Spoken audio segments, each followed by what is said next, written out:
the This Is Metal show. In case you guys are wondering, we look a little different today because our very own Tom Collier is not with us today. He's there, but his camera is not working, so we will be hearing from him. And with us today for our special guest is Joel Karschner, the bass player from the band Incision. How are you doing today, Joel? Good. Thank you guys so much for having me. Really appreciate it. Yeah, and so first, Joel, we were talking a little off, game prepping for the interview, and you shared with me that the latest single, of course, is you got a video out for the song "Left Behind." Now, let's first talk about the song and what it's about. I understand you're also very much involved with the writing of the songs. Yeah, no, absolutely. I think for Left Behind, it's really, if you listen to the lyrics and kind of watch the video, it kind of puts the message together for itself, where it's kind of about, this day and age, and even in history, a lot of kids, they just unfortunately deal with parents that just aren't present. Yeah. And that's kind of what, when Jay wrote the lyrics to that song, that's what it was meant to be, was kind of to be that protector for those kids. And he kind of takes on this persona live and on the music video, where he's got the fingers and the gas mask kind of covering his face. And I think that's kind of the whole point, is it's kind of the monster within you that kind of comes out to protect those kids, kind of wrap your arms around those kids and kind of protect them and shield them from absent parents, and just from the negativity that can bring. And Tom, share with us, because you've seen the video and heard the song. What are your thoughts on the song and the video? Just call me the Invisible Man, first of all. Okay, the Invisible Man. You guys have no idea what I'm doing back here towards the screen right now. That's scary. Yeah. Yes, it is. No, actually, so Let Me, I kind of got like this anthem vibe from it, which I really dug that vibe, the music. And it was like, it really had a really cool feel to it. And the thing that I'd have to say is I listened to all your songs, and they didn't sound the same, which a lot of metal bands are like that. And I really like that a lot. So yeah, my feeling was, it felt like an anthem, like a cry out there. And I really enjoy that stuff like that. That was what I got from it. And now, Joel, talking a little bit more about what the song is about, I was curious, did anybody in the band kind of grow up like that, or anybody you guys knew, or just kind of a general observation on the world? I think everybody's kind of gone through a little bit of that stuff, whether it's parents or not. I think the whole persona of being shielded from certain things that can really affect you negatively, I think is kind of the general consensus of what the song's about. I mean, but it's more pointed towards, like I said, kind of reaching inside of you and kind of pulling that monster that we all have, right? That we all have that protective kind of instinct, especially when it comes to our kids. I mean, most of the guys in this band are all parents. So, I mean, it's our job to kind of protect our kids. And, that's pretty much what the song's about, is trying to keep them, away from absent parents that aren't in their lives, or that bring a negative, attitude towards their lives, or what have you. So. And so, Joel, you guys are from Denver, Colorado. So share with us, what's the metal scene like there? Metal scene's great. I've been in the metal scene here, metal and rock scene, I should say, for probably about 15 years. And that's the beauty about Incision, is because all of us in this band, we've all been part of the Denver scene for a while, and some of us on more of a semi-national level as well. But we've all known each other for a really long time. And I think that's what makes this band so special, is because we have a lot of history together. Jay, just for instance, the singer, and we've shared the stage many, many times in separate bands. So, my old band, Adam's Ruin, during like 2006 to 2010, we would play shows with his old band Deadless and Arcanium, and he would get on stage with us, do guest vocals. And, I think that's what makes the Denver scene so special, because everybody here, it's a tight knit family. It's not huge. Although Denver's produced some big musicians. I mean, Ivan Moody from Death Punch is from Denver, and many others. So, it's not a big scene, but at the same time, it's it brings attention, but it also is a tight-knit family. Everybody here is friends, and everybody kind of gets along and supports each other, which is great. Wow, wow. So, yeah, that's fun. Now, have you been, are you an original member? Have you been with the band since the band was formed? So no, actually, they originally formed in 2002. John, our lead guitar player, he kind of created Mind Incision as like a solo project, and then decided that, you know, I kind of want to take this live. So that's when he reached out to Jay. And it's a funny story how I came into play, because last August I was at a Coal Chamber and Mudvayne show at Fiddler's Green here in Denver, and I haven't seen Jay for almost 10 years. It's been a long time. I moved up to the mountains a while back, and I've just kind of been a hermit for about 10 years now. But I ran into him there, and you know, we exchanged numbers again because we changed numbers throughout the years. And he called me the next day, and he was like, "Hey, I want you to join my band." And I was like, "Okay, well, you know, I've been playing music for a few years now." And he's like, "Yeah, why don't you come play bass?" And I was like, well, that'd be a change for me, because I'm originally a guitar player. So I was kind of like, yeah, that'd be fun, you know? So I was like, all right, you know, screw it, I'll do it. So I ended up joining in September of last year. So, you know, I'm going on about a year with these guys, but I've So, known all of them for many years. so would you say that you're a self-taught bass player as far as you kind of taught yourself, or I mean, is it much different from playing the, you know, typical six-string guitar? You know, it's I mean, I've been a musician since I was 10 years old. I've played the bass before, not like live in a band like this. Yeah. But you know, I've tracked and recorded my own music for many years, and tracked my own bass. So I definitely understood the instrument. It wasn't my main instrument.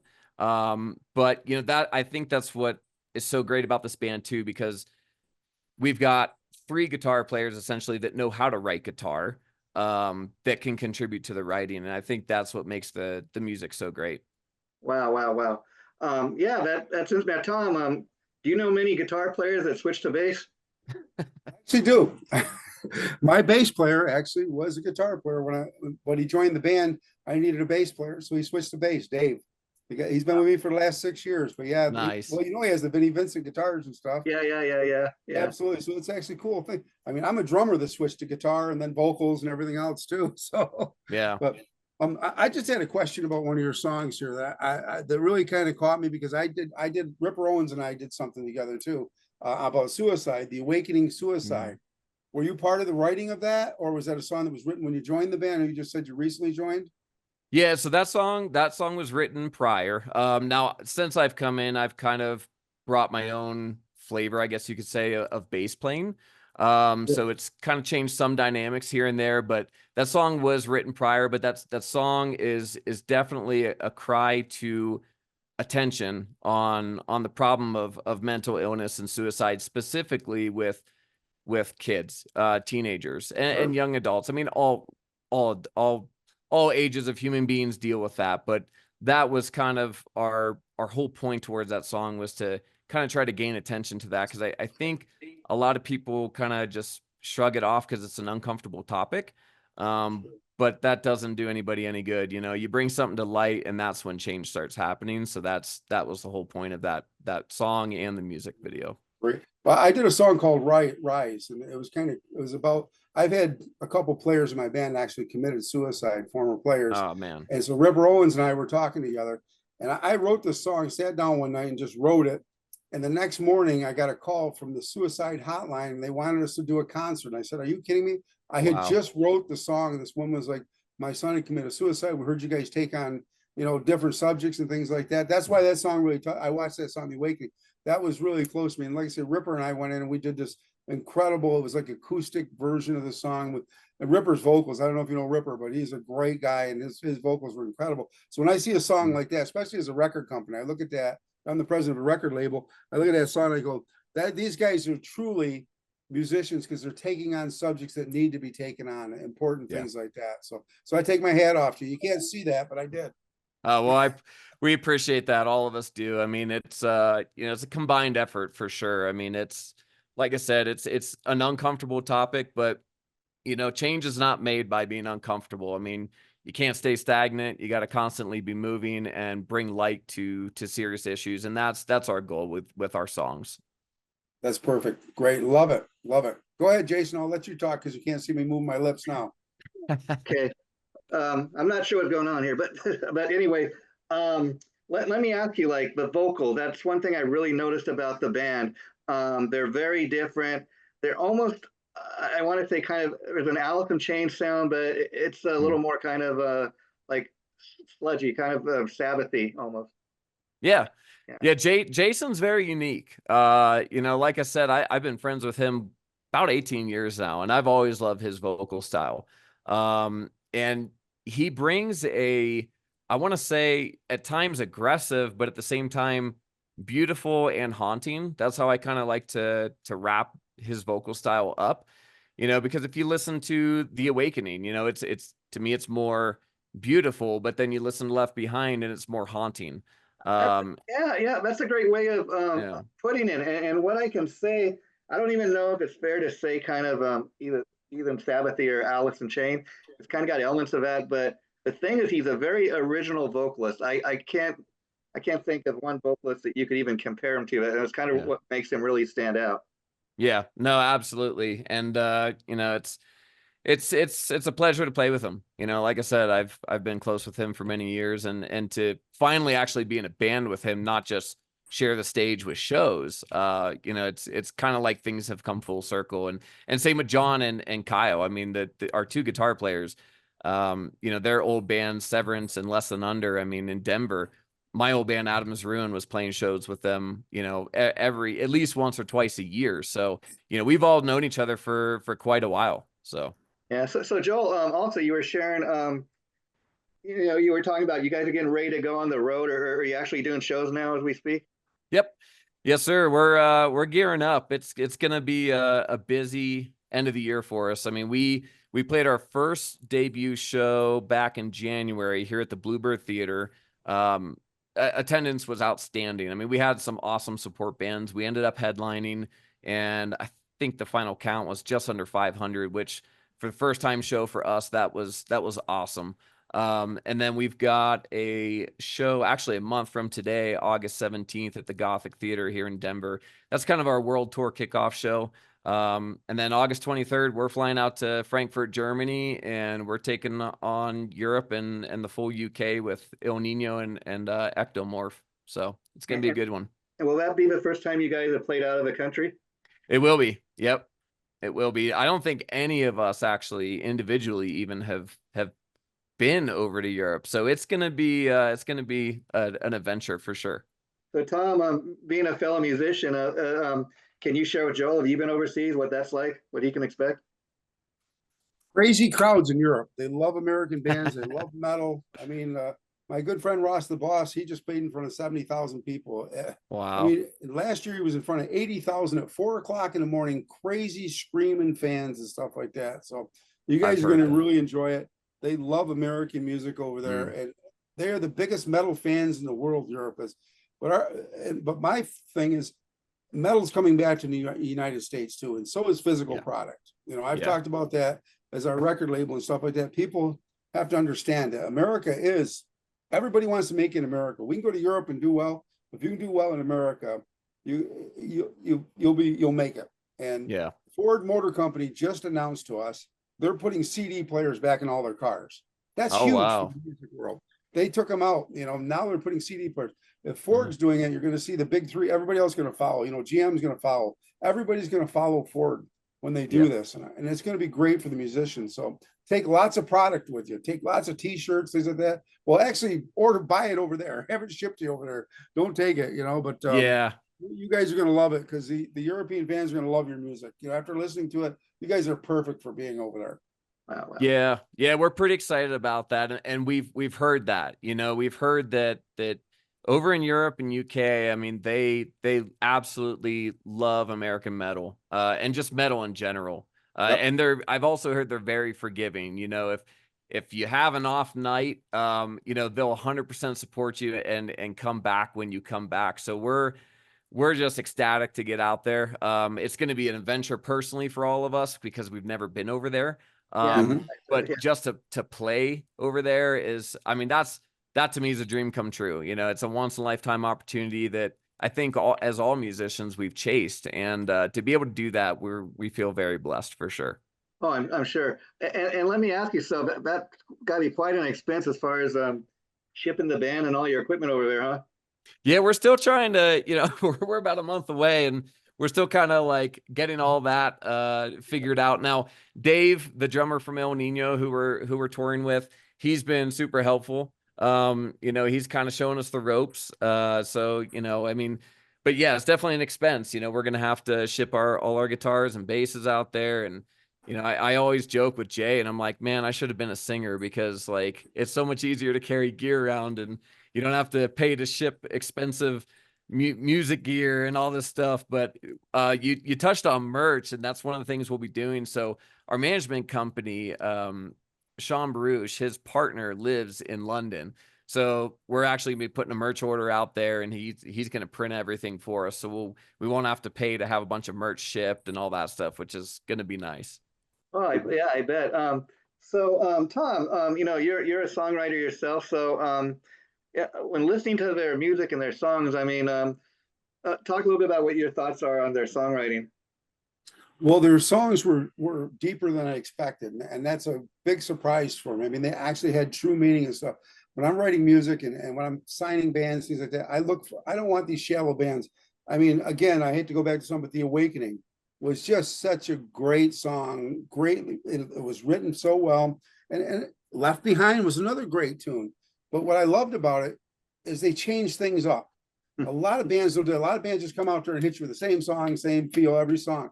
These guys, it was like, wow, different, you know. And I liked the singer because he was very diverse too. You know, it was not what I expected, and that's always a good thing. I appreciate that. And Joel, I imagine as songwriters and as a band as a whole, that's kind of something you probably set out to do. That, you know, again, it's very hard to achieve that sometimes, is to have every song kind of stand out on their own. Absolutely. And especially nowadays, you know, I mean, it's everybody can get heard now. You know, it's so much easier to be heard because of social media and the platforms that are out there. You know, it's not like the old days where, you know, you're competing against 1,000 bands. Now you're competing against 15,000. So I think trying to find that avenue to kind of push through the glut of the bands, I guess you could say, because there's so many that are starving for attention. It's a challenge for sure. Oh yeah, and you know, I think the final question for me today is, you know, you guys are working on a new music video. I think you were sharing with us before we went online. Are you getting ready to shoot a new video? Yeah, we did shoot it. It's set to release. The original release date was July 29th, but it sounds like it's gonna be the 31st. And that's gonna be final warning. That is our heaviest song that we have. And you know, we've kind of checklist itemed, I guess you could say, all the different, I don't want to say genres, but you know, we released the Awakening, which was, you know, a little bit of a softer song. Yeah, And then Left Behind was more slow and haunting and dark. And Left Behind is just it's gonna hit everybody hard. It's a heavy song. yeah. It's really catchy. And we're really excited about the video. The guy that filmed it is great with green screen stuff. So it's gonna be very, I can't say too much, but it's gonna be good. It's gonna be Say a cool. must see video. Yes, absolutely. And you know, the other thing I was thinking about as we're talking is talking about going out of the country and touring for the very first time for this band. Got to be very exciting. And then I imagine you hear from fans all over the world, and to think that there are people in the world, you know, listening to your music and parts of the world where you haven't even stepped in. That's got to be a pretty amazing feeling. It is. It is. You know, we've seen our fan base grow out there. We've had people from all over Europe and the UK reach out to us direct message and just say that they're excited to come see us. They've been listening to our music, and that's just it's very exciting. I mean, that combined with I think we get like a 2-week break when we get back from that tour, and then we head out on a North American tour with Mushroomhead and Upon a Burning Body, and that's just going to be Oh, wow, how exciting! yeah, Yeah, back to back is just, so we're getting a lot of attention from, you know, not just NA, but also over, especially in Europe and UK. And it's just, it's going to be a crazy year for us Well, for sure. congratulations. You guys deserve it. Well, Before thank we you. wrap it up, Tom, anything else you want to say? I just want to make a comment. I watched their live video and I was impressed with that too, because they had a great sound live too. And I love that. That's one of the things I prided myself on with my band is I want people when they say, wow, they sound like the record, they sound better than the record live. So I was impressed when I watched your live video tonight too. Very cool. Thank you. Good luck, guys, man. You guys are going to love Europe. You're going to kill it over there. You're going to kill it here in the United States. And if you're coming near New York, let me know. I live in New York. I'll come see you guys. We'll be in Buffalo. October 4th is the kickoff for the Mushroomhead tour. And then we'll be hitting like New Hampshire, Massachusetts, Virginia, all that stuff. So, yeah, I mean, the best way. What's that? Buffalo's a couple hours from me. Actually, I'm going to be up there with Ingve Malmsteen seeing him. And last time I was in Buffalo, I was with my buddy Ripper Owens with KK Priest. So yeah, it's about an hour and a half. I might come see you guys up there. Awesome. We'd love to meet you. And if you do, I mean, reach out to us, let us know. We'll get you passes to get in and get you some merch as well. So well, Joel, thanks for coming on the show, and I want to thank your off-screen publicist Jamie for helping to set this up. We apologize, guys, for technical difficulties, but we wanted to carry on with the show, as they say, because we want to let everybody know about this great band, Incision, and we will definitely have you guys back if you want to come back. Awesome. Well, thank you guys so much. I mean, it was a pleasure talking with you guys and getting to meet you. Okay, take care. Bye-bye. Bye-bye.